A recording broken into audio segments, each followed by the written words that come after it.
On outer Baku, where churches are few and men of religion are scanty, on a road seldom crossed, set by folk that are lost, one Michael McGee has a shanty.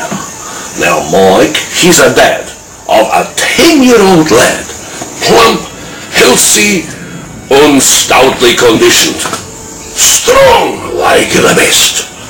But poor Mike has no rest, for the young one had never been christened. And his mother would cry, "If my darling should die, Saint Peter will not recognize him." But with luck, he survived, till a preacher arrived, who agreed straight away to baptize him.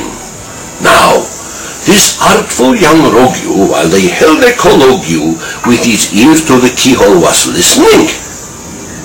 And he muttered in fright, and his features turned white. "What the devil and all is this christening?"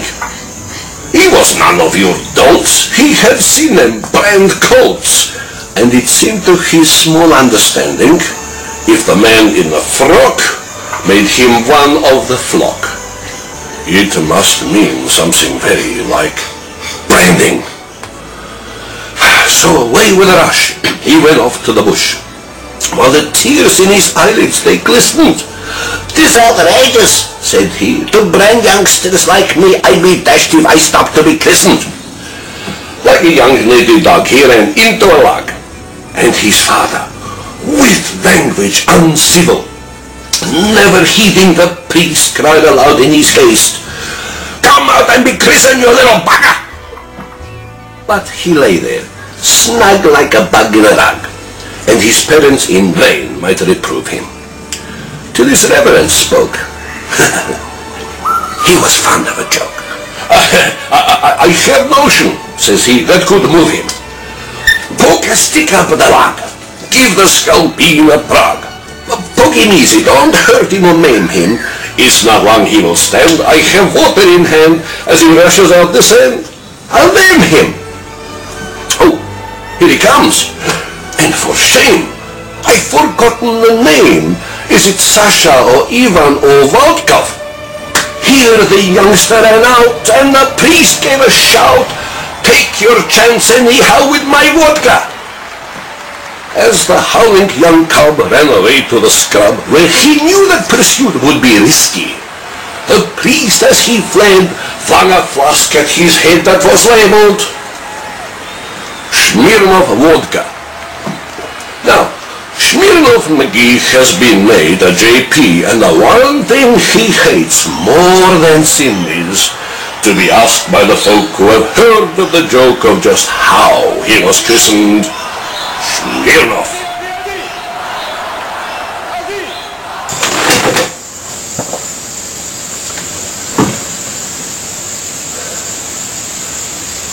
Here in this country, a bloke is a bloke, and a girl is a Sheila.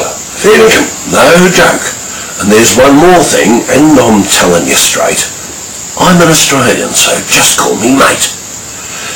All over the world they've got terms for one's own, names that are normal and not overblown. Not sure what they call friends up there in Kuwait, but here in Australia, just call me mate. In Europe you may be an amigo, a senior, a comrade, a me. There's these terms and more. But since you're out here, I'll reiterate, I'm an Australian, so just call me mate. I like the Yanks and their cowboy lifestyle, where you sit round the campfire and share for a while. But calling me buddy just gets me irate, 'cause I'm an Australian. Just call me mate. Those imported cultures I won't tolerate if they push their agendas to invalidate my pride for my country. It's not up for debate. I'm an Australian, so just call me mate.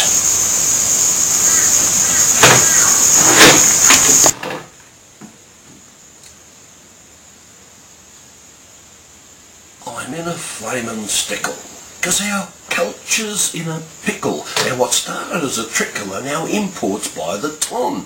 I see our youth continue twitching while their grandma's in the kitchen baking biscuits and I'm itching to whack someone on the scone. Aussie kids with foreign struts are surely gonna come a gutser if their style's defined by what's a mimic foreign lot of fluff. Spare me days and pass a sandwich. Are we losing our great language? Are we slaves to other lands which dictate how we strut our stuff? Fair income. As an Aussie, I can sit here in my cosy while I whack that flaming mozzie with my multi-purpose thong, then continue with my bragging while I give me mates a ragging. Their performances are flagging, but we really get along. Yeah, I'm gonna chuck a wobbly, and I'll cop a beating probably, but I remember talking properly. Am I on me Pat Malone? And what's wrong with words like Sheila, crikey, mate? No need to feel ashamed. Our sayings will reveal a mob who stand out on their own. Have one for Ron, 'cause he's no shonky. Blottos when you're feeling wonky.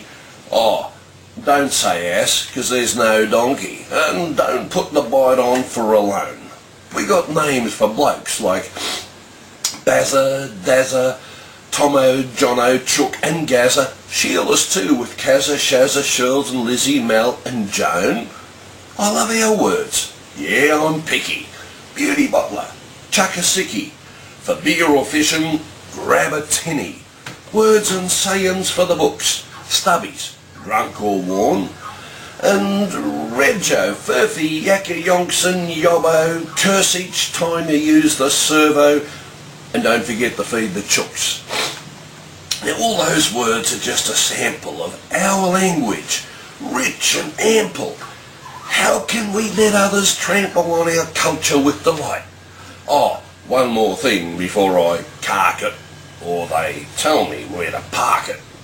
I can't help but to remark, if it's Australian, it's all right.